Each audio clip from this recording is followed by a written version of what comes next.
Hello everyone. Welcome back to our channel, Canada Immigration. We hope you're doing great.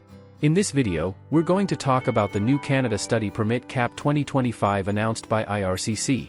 Canada has capped study permit applications at 505,162 for 2025, effective January 22 to December 31. Announced by Immigration, Refugees, and Citizenship Canada, this video aims to address challenges from rising international student numbers, including housing and infrastructure pressures, while aligning with the country's broader immigration goals. The Canadian government has announced a cap on study permit applications for 2025, limiting them to 505,162 for the remainder of the year. This move is expected to have far-reaching implications for prospective international students, educational institutions, and Canada's immigration goals. Immigration, Refugees, and Citizenship Canada announced this cap via ministerial instructions on January 18, 2025.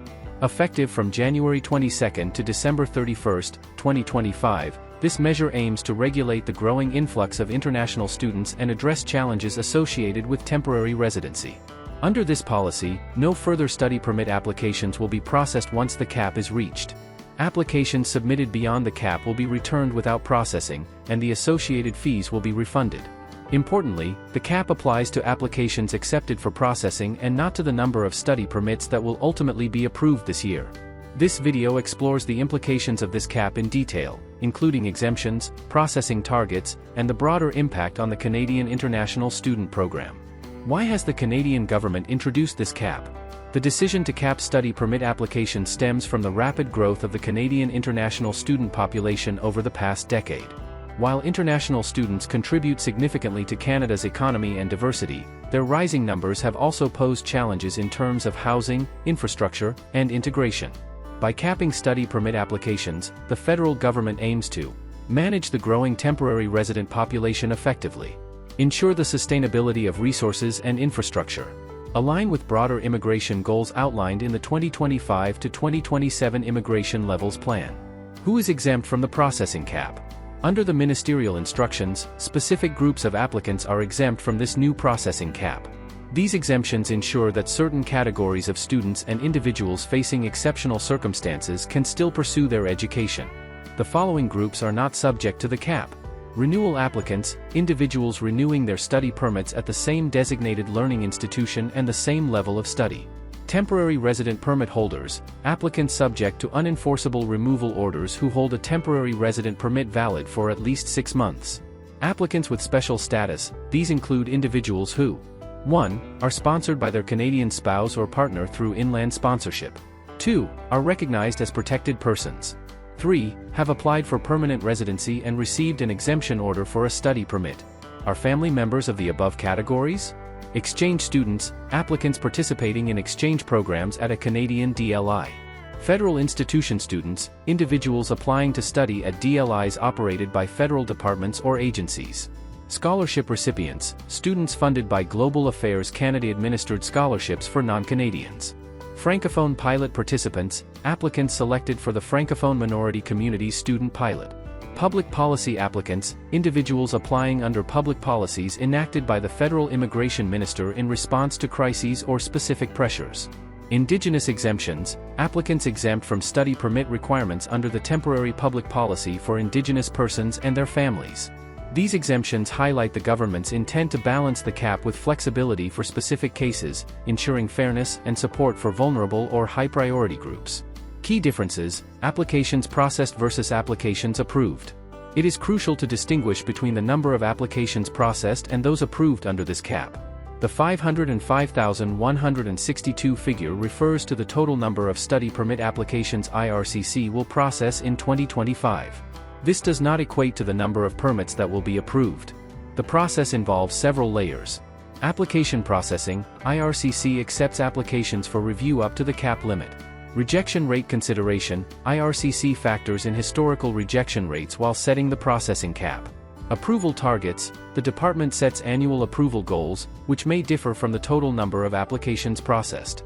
In 2024, IRCC processed 606,250 study permit applications, with an approval target of 364,000. For 2025, the processing cap has been reduced significantly to 505,162 applications.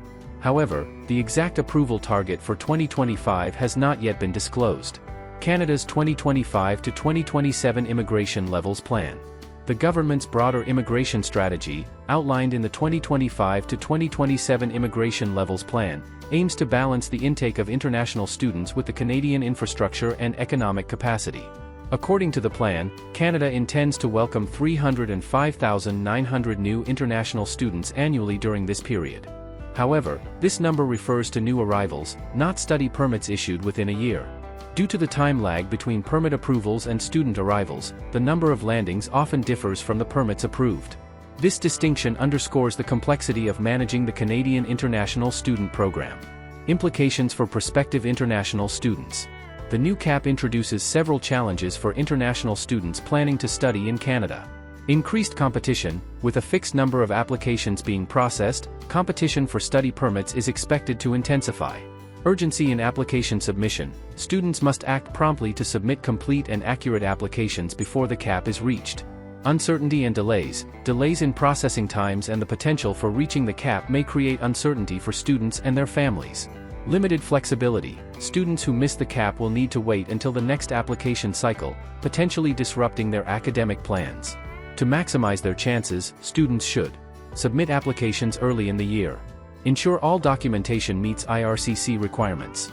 Work closely with their chosen institutions to navigate the process effectively. Impact on educational institutions. Revenue impact. Reduced international student intake could impact tuition revenue and funding. Increased support demand. Schools may need to offer enhanced support services to assist students in meeting the new requirements. Educational institutions must adapt to these changes by collaborating with policymakers, streamlining admission processes, and offering clear guidance to prospective students. Broader impacts on Canada's immigration system. The introduction of this cap reflects Canada's commitment to sustainable immigration policies. While limiting the number of study permits processed, the government aims to address housing and infrastructure challenges associated with a growing temporary resident population. Maintain a balance between temporary and permanent immigration pathways. Foster a manageable and inclusive system for international students. This policy aligns with the Canadian long-term goals of integrating international talent effectively while ensuring that resources and infrastructure are not overstretched. The new cap on study permit applications marks a pivotal change in Canada's international student program for 2025. While the policy presents challenges for students and institutions, it also offers an opportunity to enhance the sustainability and efficiency of the Canadian immigration system. Prospective students must act swiftly and prepare thoroughly to secure their place in the Canadian education system. Educational institutions and policymakers must collaborate to address the implications of this cap and ensure a smooth transition. Despite the hurdles, Canada remains committed to welcoming international students and fostering a diverse and inclusive society. By balancing growth with sustainability, this video aims to uphold the Canadian reputation as a top destination for education while addressing the evolving needs of its immigration landscape.